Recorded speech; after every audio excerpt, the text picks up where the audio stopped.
बच्चों, हम 12वीं कक्षा गणित की पाठ्य पुस्तिका का अध्याय 3 मैट्रिक्स पढ़ रहे हैं। पिछले भाग में हमने मैट्रिक्स में कुछ गुणधर्मों के बारे में, कुछ संक्रियाओं के गुणधर्मों के बारे में पढ़ा था। संक्रियाएं कौन सी थी आपकी? योग की और विकलन की संक्रियाएं थी। अब हम मैट्रिक्स गुणन की तरफ ध्यान देंगे कि एक मैट्रिक्स का दूसरे मैट्रिक्स से गुणन कैसे संभव हो सकता है। तो देखते हैं बच्चों, गुणन की तरफ देते हैं। पहले अपन एक अदिश राशि को किसी मैट्रिक्स से गुणा करने के बारे में बात करते हैं। तो अदिश राशि जैसे कि 2, 5, 7 के कोई भी कांस्टेंट वैल्यू जब किसी मैट्रिक्स से गुणा होती है तो क्या होता है? देखिए, किसी भी ऑर्डर का मैट्रिक्स हो, किसी भी कोटि का मैट्रिक्स हो, अगर अदिश राशि उससे गुणा होगी तो उस मैट्रिक्स के प्रत्येक अवयव से उससे गुणा करना पड़ेगा। ये अदिश राशि से मैट्रिक्स को गुणन करने का नियम है। तो देखिए, यहाँ पर यही बात कही गई है बच्चों कि मैट्रिक्स का अदिश गुणन, यानी कि कोई मैट्रिक्स है aij m/n का मैट्रिक्स है और कोई अदिश राशि है k का गुणा जब a से किया जाता है तो a के प्रत्येक अवयव को k से गुणा करते हैं और जो प्राप्त होता है मैट्रिक्स वो क्या हो जाएगा? ka से पढ़ा जाएगा। किससे? ka से। यानी कि किसी भी अवयव को, किसी अदिश राशि को मैट्रिक्स से गुणा करने से जो मैट्रिक्स प्राप्त होगा वो प्रत्येक अवयव को उस राशि से गुणा करने से प्राप्त होगा। यानी कि देखिए, एक मैट्रिक्स ले लेते हैं आपके सामने A, उसमें कुछ अवयव दे देता हूँ 1, 2, 3, 4। तो मुझे A को 2 से गुणा करना है, 2A प्राप्त करना है। तो 2A से गुणा होने के पश्चात जो मैट्रिक्स आपको प्रतिफल के रूप में प्राप्त होगा उसका प्रत्येक अवयव 2 से गुणा हो चुका होगा। 1 को 2 से गुणा करें, 2 एकम 2, 2 से 2 को करें 4, 3 को 2 से करें 6, 4 को 2 से करें 8। तो ये मैट्रिक्स कहा जाएगा 2A। इसको क्या पढ़ा जाएगा? 2A। अदिश राशि 2 से मैट्रिक्स A को गुणा किया तो A का प्रत्येक अवयव 2 से गुणा हो गया। ये बात यहाँ आपको परिभाषा में समझाई गई है, गणितीय रूप में लिखा गया है कि एक मैट्रिक्स है A, aij उसके एलिमेंट्स है, m/n यानी कि m/n का ऑर्डर का ये मैट्रिक्स है। A को K से गुणा किया तो K से गुणा कर दिया A को, तो आगे की साइड में प्रत्येक अवयव से अंदर K गुणा हो जाना चाहिए, जैसा कि यहाँ आपको बताया गया है।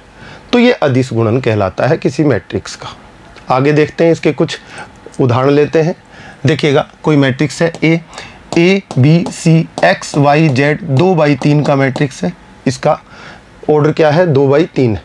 किससे गुणा कर रहा हूँ? 2A प्राप्त कर रहा हूँ, तो प्रत्येक अवयव को 2 से गुणा करना पड़ेगा। तो मैं यहाँ पर कहना चाहूँ, अगर कॉमन भी निकलता है तो प्रत्येक अवयव से निकलना चाहिए। मैं 2 को बाहर कॉमन निकालूँ मैट्रिक्स से तो अंदर क्या बचेगा? A B C और यहाँ पर X Y Z। बच्चों, इसकी वैल्यू कितनी है? A ही तो है आपके सामने, तो मैं इसको लिख सकता हूँ 2A। तो सिद्ध हुआ ये वैल्यू किसके बराबर आई? 2A की। तो गुणा होगा तो प्रत्येक अवयव से होगा अदिश राशि का, और कॉमन निकलेगी अदिश राशि तो भी प्रत्येक अवयव में से निकाली जाती है। ये मैट्रिक्स में अदिश गुणन का नियम है। आगे देखते हैं, अगला उदाहरण लेते हैं। मान लो ये A मैट्रिक्स है। थोड़ी देर पहले हमें -A की जरूरत पड़ी थी योज्य तत्समक ज्ञात करने के लिए पिछले भाग में। तो योज्य तत्समक निकाला था आपने, तो वहाँ पर योज्य प्रतिलोम जब निकाला गया तो -A की आवश्यकता पड़ी थी। A का -A क्या होता है? योज्य प्रतिलोम होता है। तो वो कैसे? माइनस क्या है? एक अदिश राशि है। माइनस का मतलब -1 से गुणा करना है। तो -1 से गुणा किया, यानी कि -A का तात्पर्य हुआ A को -1 से गुणा किया। और -1 से गुणा करोगे तो अदिश राशि है, तो A के प्रत्येक अवयव को माइनस से गुणा करना पड़ेगा। तो 1 को माइनस से गुणा किया, -1 हो गया। -2 को माइनस से गुणा किया, 2 हो गया। 0 में कोई फर्क नहीं पड़ने वाला है। 4 को माइनस से गुणा किया, -4 हो गया। तो बच्चे जान पाए कि माइनस से किसी मैट्रिक्स को गुणा करने का तात्पर्य प्रत्येक अवयव को माइनस से गुणा कर देना है। किसके? A के अवयव को। अब इसके कुछ गुणधर्मों पर विचार कर लेते हैं बच्चों। गुणधर्मों की बात करें तो अदिश गुणन के कुछ गुणधर्म देखते हैं। गुणधर्म क्या क्या? पहला गुणधर्म देखिए, m और n दो कोई भी अदिश राशियां हैं, जैसे कि m = 2 हो जाए, n = 4 हो जाए, m = 5 हो जाए, n = 7 हो जाए, कोई भी अदिश राशियां हैं। अब बात कहते हैं कि m जो है A तथा B पे क्या हो जाता है? आपका वितरण प्राप्त कर लेता है। m का गुणन जब A प्लस बी से किया जाएगा तो यहाँ गुणन हो रहा है अदिश राशि का a प्लस बी। ए और बी क्या है, मैट्रिक्स है, और a और b क्या होने चाहिए, समान कोटि के मैट्रिक्स होने चाहिए, क्योंकि योग तभी संभव होता है जब कोटियाँ समान होती है दोनों मैट्रिक्स की। तो आप कहेंगे a और b समान कोटि के कोई मैट्रिक्स हैं और m क्या है, अदिश राशि है, तो m का गुणन a प्लस बी से हो रहा है। तो आपका वितरण नियम, बंटनता जिसको बोलते हैं, वो क्या होती है देखिएगा, जैसे कि 2 गुणा 3 प्लस 4, ये है आपके पास, बराबर गुणन का वितरण योग पर होने का तात्पर्य क्या हुआ, 2 गुणा होगा 3 से भी और 4 से भी, तो 2 गुणा 3 प्लस 2 गुणा 4, इसको बोलते हैं वितरण। यानी कि गुणन का वितरण योग पर संख्याओं में हो चुका है, प्राकृत संख्याओं की बात की है मैंने यहाँ पर, ठीक है। यहाँ पर मैं बात करूँ तो अदिश राशि के गुणन का वितरण मैट्रिक्स योग पर हो रहा है। देखिए बाहर वाली अदिश राशि का गुणा किससे हुआ, a से, तो ma हो गया, और ma को प्राप्त, जैसे 2a पीछे प्राप्त किया था वैसे ही ma को भी प्राप्त कर सकते हैं, m की जगह 2 भी हो सकता है, कुछ और भी हो सकता है, प्लस बीच में प्लस, यहाँ पे भी देखिए बीच में प्लस था तो ये बीच में प्लस, फिर 2 का गुणा 4 के साथ हुआ तो फिर m का गुणा b के साथ होगा, तो फिर वितरण हुआ ना अदिश राशि के गुणन का मैट्रिक्स योग पर, ये नियम पहला। दूसरा गुणधर्म क्या है, m plus n into a हो तो इसको इस तरह से वितरित किया जा सकता है, यानी कि एक मैट्रिक्स है जैसे कि 1 2 3 4 और इससे m प्लस n 2 अदिश राशियों का योग के रूप में गुणन हो रहा है, तो ये जो मैट्रिक्स है इसका m से भी गुणा हो जाएगा और n से भी हो जाएगा, तो इक्वल टू वैल्यू कितनी आएगी, m into matrix 1 2 3 4 plus n into 1 2 3 4, यही बात यहाँ समझाई गई है आपको, m plus n into a equal to m a plus n a प्राप्त हो जाता है। तीसरा गुणधर्म, दोनों गुणधर्म हो गए आपके, तीसरा गुणधर्म क्या कहता है, m into n into a हो, यानी कि m गुणा हो रहा हो n से और a कोई मैट्रिक्स मैंने लिया हुआ है 1 2 3 4 1 2 3 4 हो, तो इक्वल टू, बच्चों हम mn को, दोनों को, इनको साथ ले सकते हैं या m को अंदर ले सकते हैं, कोई फर्क नहीं पड़ता है, मान बराबर बना रहता है, तो इसको लिखा जा सकता है m into n into a, या फिर mn इंटू a, या फिर n इंटू ma, तीनों स्थितियां बराबर बनी रहती हैं। ये 3 गुणधर्म आपने यहाँ पर अदिश राशि से गुणन के पढ़े। आगे मैट्रिक्स गुणन की बात करते हैं कि 2 मैट्रिक्स आपस में, अभी तो आपने अदिश राशि से गुणा किया किसी मैट्रिक्स को, अब आप करेंगे किसी मैट्रिक्स का गुणन किसी दूसरे मैट्रिक्स के साथ, कैसे होगा देखिएगा। मैट्रिक्स गुणन, पंक्ति से स्तंभ का गुणा परिभाषित किया गया है, पहली पंक्ति पहला स्तंभ, मतलब पहली पंक्ति गुणा होगी पहले स्तंभ से, पहली पंक्ति फिर गुणा होगी दूसरे स्तंभ से, पहली पंक्ति फिर गुणा होगी तीसरे स्तंभ से, जितने भी स्तंभ हैं उनसे सबसे पहले पहली पंक्ति गुणा कर लेगी, फिर हम दूसरी पंक्ति लेंगे, दूसरी पंक्ति भी प्रत्येक स्तंभ से गुणा होते हुए आगे बढ़ेगी, फिर हम चौथी पंक्ति लेंगे, जितनी भी पंक्तियां उपलब्ध होंगी हम आगे इसी तरह से बढ़ते जाएंगे। तो गुणा का मतलब क्या हुआ, पंक्ति गुणा स्तंभ। तो यहाँ पर देखिए 2 मैट्रिक्स, A का गुणनफल पंक्ति स्तंभ गुणन से पर ही आधारित है, पंक्ति गुणा स्तंभ, ठीक। अतः 2 मैट्रिक्स A और B के लिए A B गुणन तभी परिभाषित होगा जबकि A की प्रत्येक पंक्ति में B के प्रत्येक स्तंभ में अवयवों की संख्या बराबर हो। यहाँ क्या कहना चाहते हैं, A के प्रत्येक पंक्ति में B के प्रत्येक स्तंभ में अवयवों की संख्या बराबर हो। इसका मायने क्या हुआ, जैसे कि मैंने एक मैट्रिक्स लिया 1 2 3 4 5 6, ये एक A मैट्रिक्स है, और एक B मैट्रिक्स लिया 1 5 2 3 1 6, ये मैट्रिक्स लिया। देखिए क्या कहा जा रहा है, एक तो गुणा कर लेगा इस एक के साथ, 2 गुणा हो जाएगा इस 2 के साथ, और 3 गुणा हो जाएगा इस एक के साथ। तो पहली पंक्ति का गुणा पहले स्तंभ के साथ हो गया। अब पहली पंक्ति का दूसरे स्तंभ के साथ करेंगे तो ये 1 गुणा हो जाएगा ऊपर वाले फर्स्ट एलिमेंट से, 2 गुणा हो जाएगा इस 3 से, और 3 गुणा हो जाएगा इस 6 से। तो जब पंक्ति में जितने अवयव होंगे अगले मैट्रिक्स के बी में उतने ही स्तंभ में अवयव होने चाहिए। यानी कि इसकी कोटि देखें तो इसकी 2/3 होगी बच्चों, और इसकी कोटि देखें तो इसकी 3/2 होगी। यानी कि ए बी को परिभाषित किया जाएगा, कब किया जाएगा, जब 2/3 कोटि ए की और बी की कोटि कितनी 3/2, यानी कि ये वैल्यू बराबर आए। ये वैल्यू का मतलब पहला मैट्रिक्स जो ए है और दूसरा मैट्रिक्स जो आपका बी है, ए में स्तंभों की संख्या बी में पंक्तियों की संख्या के बराबर हो जाए, ये बात कही गई है। ए में स्तंभों की संख्या बी में पंक्तियों की संख्या के बराबर हो, तब ए तथा बी का गुणन परिभाषित किया जा सकता है, अदरवाइज इसका अस्तित्व नहीं होगा। आगे देखते हैं, कोई उदाहरण लेते हैं। देखिएगा, एक मैट्रिक्स लिया, इसकी कोटि निकाल ली अपन ने तो कितनी बनी 2/3, इसकी कोटि दिखाई दे रही है 3/2। तो देखिए ये वाली वैल्यू क्या बताती है, पहले मैट्रिक्स ए के स्तंभों की संख्या की व्याख्या करती है। कितने स्तंभ है, 1, 2 और 3। ये फर्स्ट एलिमेंट 3 क्या बताता है, पंक्तियों की संख्या को। तो दूसरे बी में पंक्तियों की संख्या 1, 2, 3।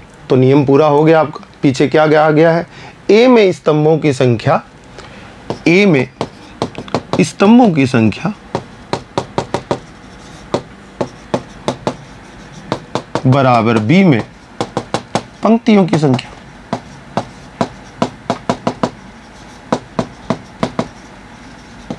अगर ऐसा होगा तो ए तथा बी का गुणन संभव हो पाएगा। तो यहां पर देखिए 3, ये मान इस मान के बराबर आते ही हमने कहा कि ए तथा बी का गुणन संभव हो जाएगा। हम गुणन करते हैं। ए तथा बी का गुणन किस प्रकार परिभाषित होगा, पहली पंक्ति पहले स्तंभ से गुणा होगी।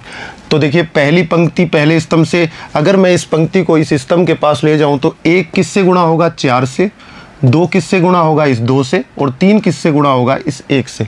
तो 1 गुणा 4 प्लस 2 गुणा 2 प्लस 3 गुणा 1, ये पहला अवयव बनेगा। अवयव की स्थिति कैसे पता चलती है उसके बारे में बात करते हैं। हमने जैसे इसको बोला कि पहली पंक्ति पहला स्तंभ, तो देखिए एलिमेंट्स का नाम क्या आएगा, पहली पंक्ति, आई का मतलब 1, पहली पंक्ति पहला स्तंभ A11 यहाँ लिखा जाना चाहिए। अब पहली पंक्ति दूसरा स्तंभ, अवयव क्या बनेगा देखना, ए कोई अवयव है, पहली पंक्ति का दूसरे स्तंभ से गुणा करने से मिला तो पहले पंक्ति लिखा जाती है, पहली पंक्ति दूसरा स्तंभ, ये अवयव होगा A12। तो ये यहाँ लिखा जाना चाहिए क्योंकि A12 का स्थान ये होता है। फिर आप बात करेंगे दूसरी पंक्ति पहला स्तंभ, अवयव का नाम क्या बनेगा, देखिए ए दूसरी पंक्ति पहला स्तंभ A21, इसकी पंक्ति होगी दूसरी, स्तंभ होगा पहला, अवयव कहाँ लिखा जाना चाहिए, ये अवयव। मैं अगले अवयव की बात करूं, ए दूसरी पंक्ति दूसरा स्तंभ, आपका गुणन फिनिश हो गया। तो आप कहेंगे दूसरी पंक्ति दूसरा स्तंभ, अवयव का नाम क्या है, ये स्थान आपका सामने, इससे पता चल जाता है। जिस पंक्ति को स्तंभ से गुणा करोगे तो अवयव की स्थिति सुनिश्चित हो जाती है।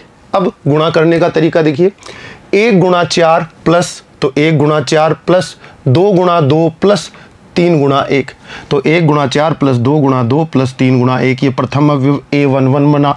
क्यों बना, क्योंकि पहली पंक्ति को पहले स्तंभ से गुणा किया। फिर पहली पंक्ति दूसरा स्तंभ, 1 का गुणा 2 के साथ, 2 का गुणा 1 के साथ, 3 का गुणा 3 के साथ, ये कर दिया आपने। किसको किया, पहली पंक्ति को दूसरे स्तंभ से किया, स्थान आपका कौन सा हो गया, इसका, ये वाला। फिर आप क्या करेंगे, दूसरी पंक्ति पहला स्तंभ, 2 गुणा 4, फिर 3 गुणा प्लस 3 गुणा 2 प्लस 1 गुणा 1, तो ये आपके सामने। फिर आप दूसरी पंक्ति तीसरा स्तंभ, 2 का 2 के साथ प्लस 3 का 1 के साथ प्लस 1 का गुणा 3 के साथ, ये वैल्यू जो भी कैलकुलेट होके आएगी आप यहाँ लिख देंगे। कैलकुलेट करने से आपके सामने आंसर आ जाता है। तो आपने देखा ए और बी का गुणन जो है किस प्रकार परिभाषित किया जाता है। महत्वपूर्ण बात क्या देखने वाली है, देखिए इसका ये दूसरा एलिमेंट कोटि का इसके पहले एलिमेंट के बराबर होने का तात्पर्य हुआ प्रथम जो आपका मैट्रिक्स है उसमें जितने भी स्तंभ होंगे उतनी ही पंक्तियां दूसरे मैट्रिक्स बी में होंगी, और जो मैट्रिक्स नया निकल कर आएगा ए बी, उसकी कोटि होगी 2/2। तो देखिए 2/2 का आया कि नहीं आया। यहाँ पर हम देखते हैं कि बी ए भी परिभाषित है या नहीं है बच्चों। तो बी ए के परिभाषित होने के लिए बात कर लेते हैं। ए मैट्रिक्स आपका क्या था, मैं ज़रा यहाँ पर वापस लिख देता हूँ।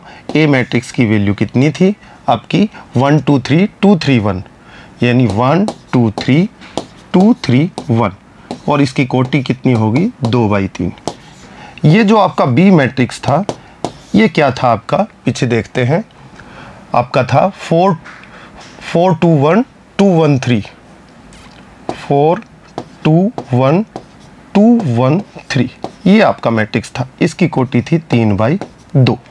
तो देखिए, जब इसमें स्तंभों की संख्या इसमें पंक्तियों की संख्या के बराबर थी तो आपने ए बी को परिभाषित किया था, और जब आप बी ए को परिभाषित करना चाहते हैं तो बी की कोटि पहले लिखेंगे 3/2 और ए की कोटि बाद में लिखेंगे 2/3। आप देखते हैं कि बी में स्तंभों की संख्या जो है ए में पंक्तियों की संख्या के बराबर है, इसलिए बी इंटू ए का भी आपका अस्तित्व हो जाता है आपके नियम से। और बी ए को कैसे प्राप्त करेंगे, बी की पंक्ति लेंगे और ए के स्तंभ लेंगे। किस तरह से गुणा करेंगे देखिएगा, यहाँ पर बी पहले लिख देते हैं 4 2 1 2 1 3 और मल्टीप्लाई बाई किससे कर रहे हैं आप 1 2 3 2 3 1 से। पहली पंक्ति पहला स्तंभ 4 गुणा 1 2 गुणा 2, तो देखो 4 गुणा 1 2 गुणा 2, इनका योग पहला अवयव आ गया। अब फिर आप देखते हैं पहली पंक्ति को दूसरे स्तंभ से, तो 4 गुणा 2 2 गुणा 3, 4 गुणा 2 प्लस 2 गुणा 3। फिर उसके बाद पहली पंक्ति को तीसरे स्तंभ से गुणा करते हैं, तो 4 गुणा 3 और 2 गुणा 1, ये देखिए 4 × 3 एंड 2 × 1 का योग हो गया। इस तरह से फिर आप दूसरे पंक्ति को लेते हैं R2 को, दूसरी पंक्ति पहला स्तंभ, दूसरी पंक्ति दूसरा स्तंभ, दूसरी पंक्ति तीसरा स्तंभ।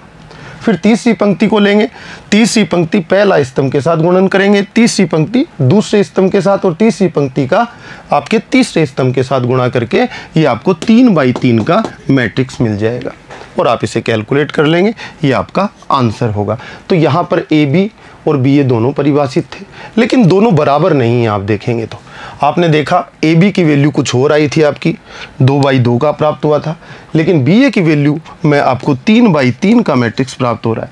जब कोटियाँ बराबर नहीं है तो दोनों मैट्रिक्स बराबर नहीं हो सकते। तो आप देख पा रहे होंगे कि ए बी बराबर नहीं होता है बी। इस बात की पुष्टि हम आगे के क्वेश्चंस में भी करेंगे, यानी कि क्रम विनिमयता नहीं होती है किसमें, गुणन में, मैट्रिक्स गुणन में, जबकि मैट्रिक्स योग में आपकी क्रम विनिमयता थी।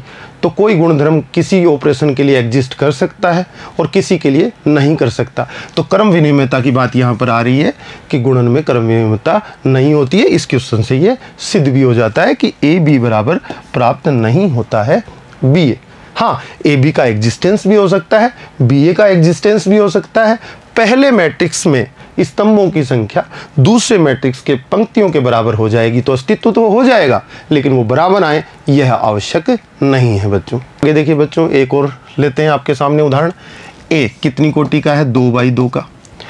ए में देखिए स्तंभों की संख्या कितनी है बच्चों, 2। बी में कितने, 3/2 का है।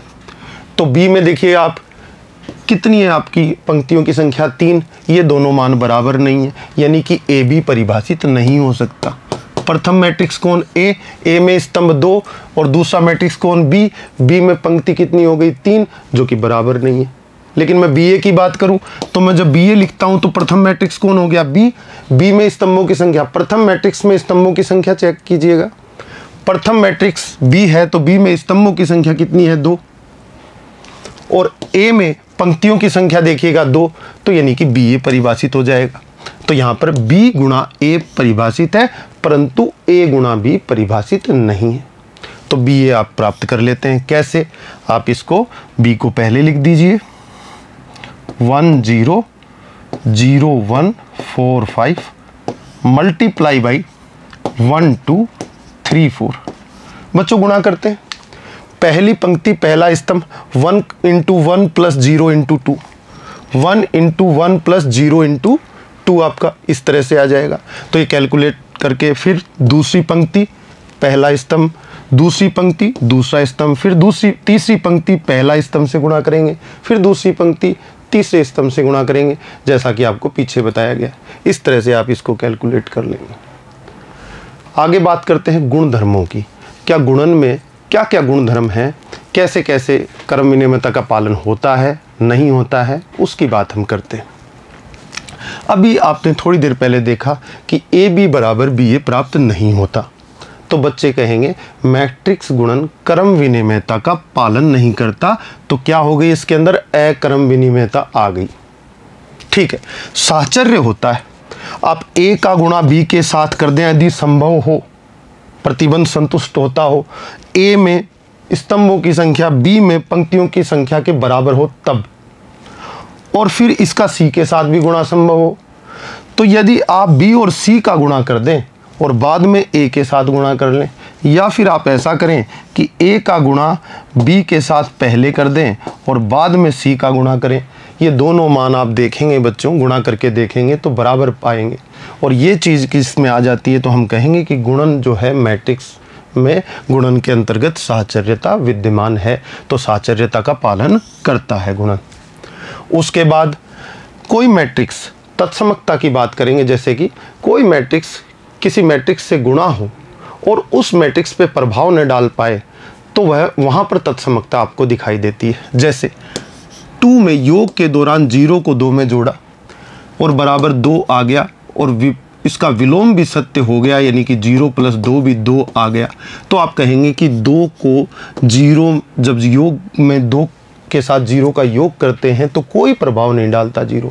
मैं कहूँगा 0 किसी भी 3 के साथ अगर 0 के साथ ऑपरेशन कराएंगे योग का तब भी प्रभाव नहीं डालेगा, और विलोम भी क्या सत्य हो जाएगा। तो आप कहेंगे 0 किसी भी संख्या के साथ योग के अंतर्गत प्रभाव नहीं डालता, इसलिए 0 क्या हो गया, तत्समक हो गया। तो फिर यहाँ पर मैट्रिक्स गुणन की बात करें तो मैं कहता हूँ I जो है, I मतलब समान कोटि का आपका क्या हो गया, तत्समक अवयव 1 0 0 1, इसको क्या बोलते हैं बच्चे, I2 बोलते हैं। तो I2 I3 I कोई भी मैट्रिक्स है, यानी कि तत्समक अवयव जब किसी मैट्रिक्स के साथ गुणा करता है तो उस मैट्रिक्स पर कोई प्रभाव नहीं डालता, इसलिए I क्या होगा, तत्समक अवयव कहलाएगा। किसके लिए, गुणन के लिए, इसलिए इसको बोलते हैं गुणन तत्समक अवयव। तो ये गुणात्मक तत्समक कौन होता है मैट्रिसेस में, I। यहाँ पर देखिए I × A = A प्राप्त होता है और A × I = भी A प्राप्त होता है। तो I जब A से मल्टीप्लाई हो रहा है तो कोई प्रभाव नहीं डाल रहा है A पे, इसलिए क्या कहलाएगा, आपका गुणात्मक तत्समक अवयव कहलाएगा बच्चों।